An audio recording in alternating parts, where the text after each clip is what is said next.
नमस्कार दोस्तों, राधे राधे, जय श्री प्रेमानंद महाराज। दोस्तों, आज का ज्ञानवर्धक बातें जो मैं बताने जा रहा हूँ उससे आपका ज़िंदगी बदल जाएगी। दोस्तों, घर में 3 औरत को झाड़ू नहीं लगाना चाहिए, अर्थात 3 औरत को झाड़ू नहीं छूना चाहिए। घोर पाप लगता है। यह गलती कभी ना करें, नहीं तो आपको बर्बाद होने से कोई नहीं रोक सकता। दोस्तों, झाड़ू तो सभी महिलाओं को लगाना चाहिए, परंतु 3 ऐसी महिलाएं हैं जिन्हें झाड़ू नहीं लगाना चाहिए। शास्त्रों में मनाही है इनको। शास्त्रों के अनुसार आज हम आपको बताएंगे कि वह ऐसी कौन सी 3 महिलाएं हैं जिन्हें झाड़ू नहीं लगानी चाहिए। उनके द्वारा झाड़ू छूना भी महापाप माना गया है। अगर आप अपनी भलाई चाहते हैं तो खासकर 3 महिलाओं को झाड़ू गलती से भी हाथ नहीं लगानी चाहिए।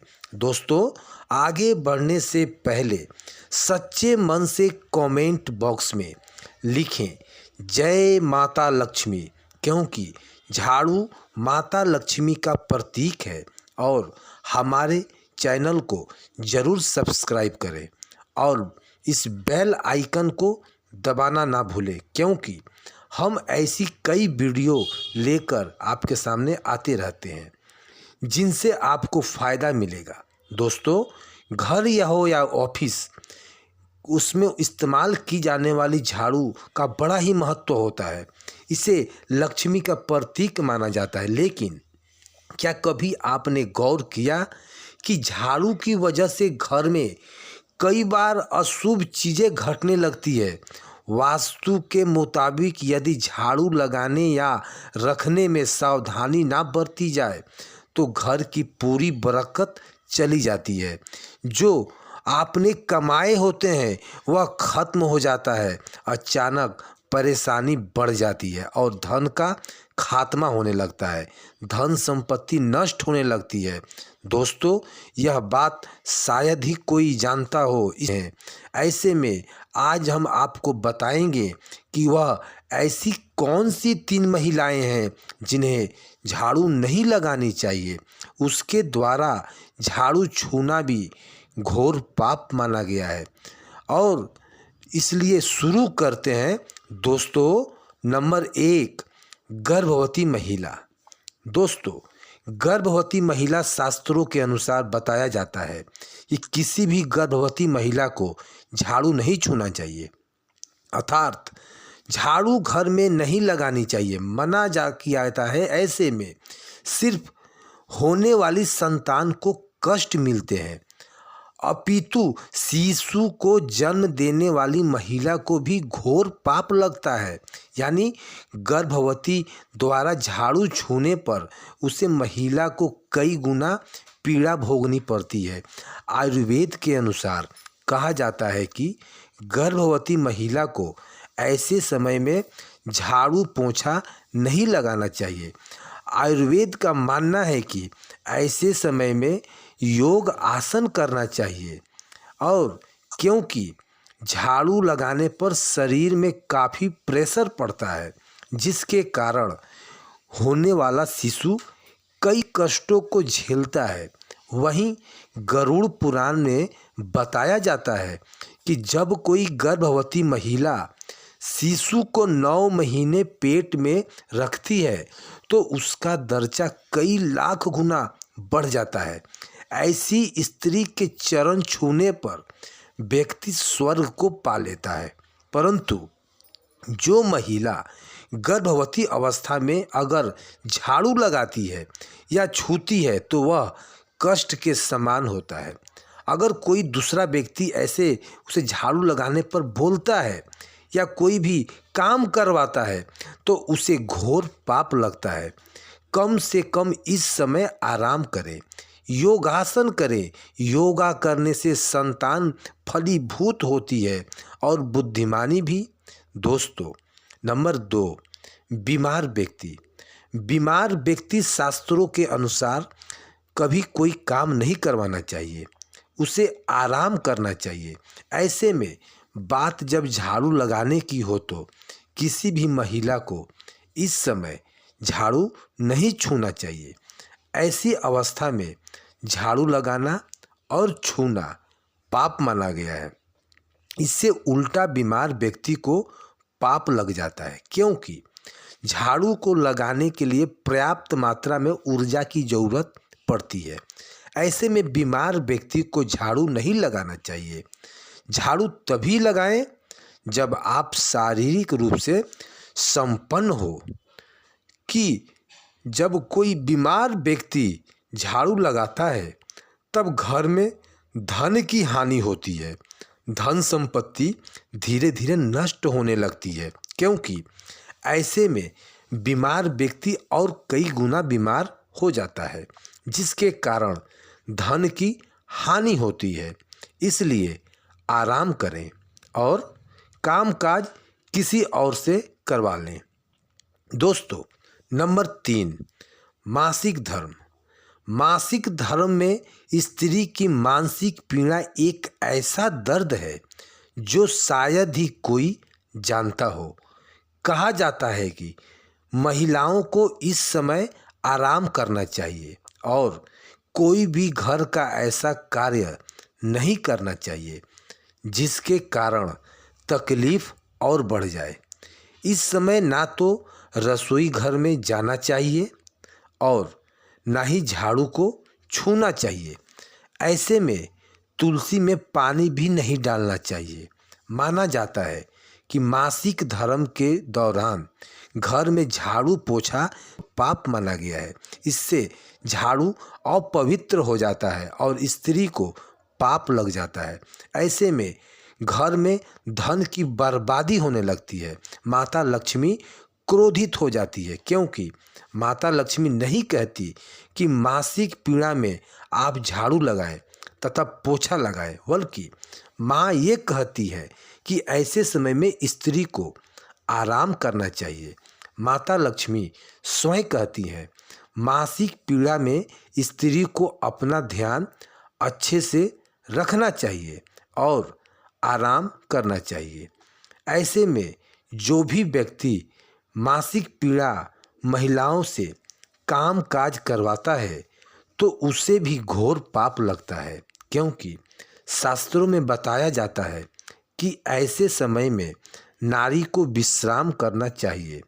जब किसी महिला को मासिक धर्म आता है तो उसे दर्द को एक महिला ही समझ सकती। गरुड़ पुराण में कहा जाता है कि मासिक धर्म में ईश्वर की प्रतिमा भी नहीं छूना चाहिए। अगर आपका इस दिन व्रत हो तो आप व्रत का पालन वैसे ही करें जैसे कि आप बाकी दिनों में करते आ रहे हैं। मासिक धर्म में ईश्वर की प्रतिमा को छू नहीं सकते, घंटी भी नहीं बजा सकते। ऐसे में आप कथा सुन सकते हैं, ईश्वर की प्रार्थना कर सकते हैं, परंतु ईश्वर की प्रतिमा को गलती से भी मत छूना। आप घर में किसी और से पूजा पाठ करवा सकते हैं और आप व्रत रख सकते हैं।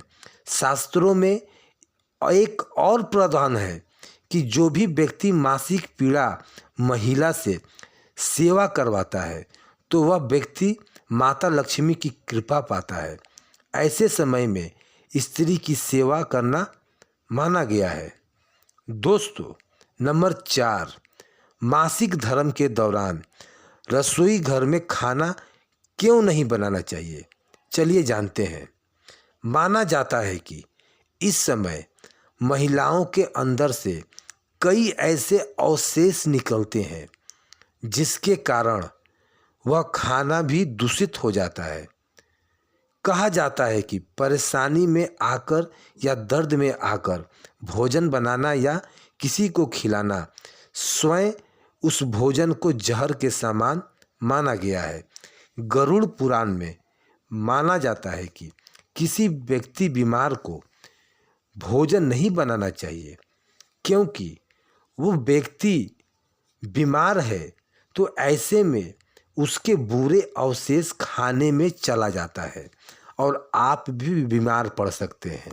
इसलिए कहा जाता है जब किसी महिला को मासिक धर्म आता है तो उसे रसोई घर में नहीं जाना चाहिए, खाना भी नहीं बनाना चाहिए, नहीं तो ऐसा खाना दूषित तथा जहरीला बताया गया है, क्योंकि इस समय महिला शारीरिक रूप से स्वस्थ नहीं होती।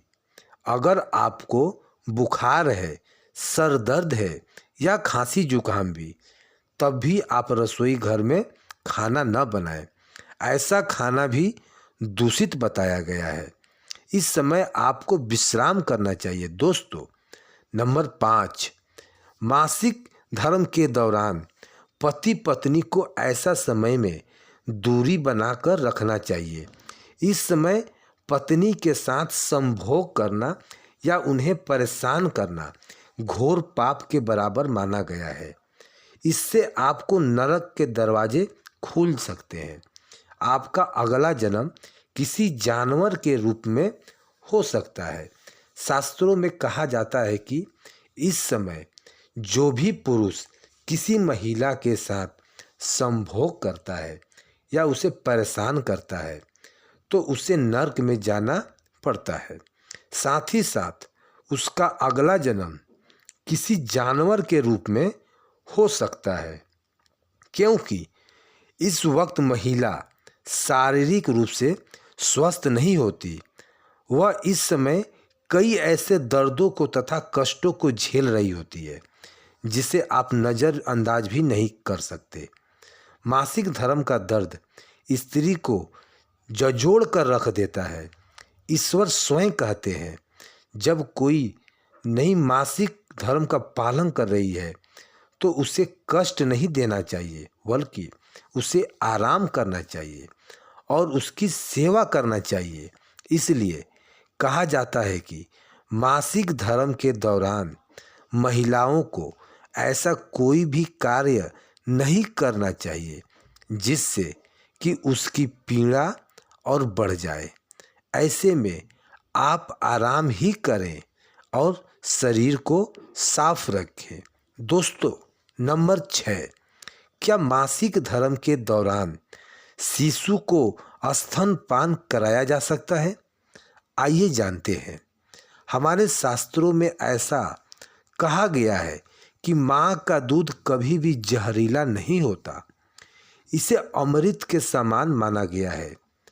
यह भी किसी भी परिस्थिति में दूषित नहीं होता। इसलिए मासिक धर्म के दौरान माँ अपने शिशु को स्तनपान करा सकती है, क्योंकि माँ का दूध सर्वोत्तम और अमृत के समान माना गया है। माँ का दूध में इतनी शक्ति होती है जिसे आप नज़रअंदाज भी नहीं कर सकते हैं। हमारे वेदों में बताया जाता है कि जो व्यक्ति अपनी माँ का दूध पी लेता है और उसे दूध का हक अदा करता है तो उस शास्त्रों में अनुसार स्वर्ग की प्राप्ति होती है। वह व्यक्ति कई करोड़ पुण्य को कमा लेता है, क्योंकि माँ का दूध ब्रह्मांड में अमृत के समान है। इसलिए यह कभी दूषित नहीं होता एवं स्वयं अमृत का रूप माना गया है। दोस्तों, नंबर 7, मासिक धर्म के दौरान क्या नहीं खाना चाहिए? ऐसे समस्याओं में महिलाओं को तला हुआ नहीं खाना चाहिए, चावल आदि नहीं खाना चाहिए, ठंडी चीज़ों का सेवन नहीं करना चाहिए। साथ ही साथ भोजन में मांस नहीं खाना चाहिए। मदिरा इत्यादि को भी नशीली चीज़ का सेवन नहीं करना चाहिए। नशीले पदार्थ किसी भी हाल में नहीं लेना चाहिए। शास्त्रों में अनुसार माना जाता है कि मासिक धर्म के दौरान सूर्य की किरणों को भी नहीं देखना चाहिए, इससे पाप लगता है। साथ ही साथ मासिक धर्म में ज़्यादा बाहर नहीं निकलना चाहिए, शुभ नहीं माना जाता, इससे स्त्री को पाप लग जाता है। दोस्तों, अगर हमारी तरफ से दी गई जानकारी आपको पसंद आई है तो चैनल को सब्सक्राइब जरूर करें और स्त्री के सम्मान में एक लाइक जरूर करें, कमेंट बॉक्स में जय माँ लक्ष्मी अवश्य लिखें। वीडियो को अंत तक देखने के लिए आपका तहे दिल से धन्यवाद। जय माँ लक्ष्मी।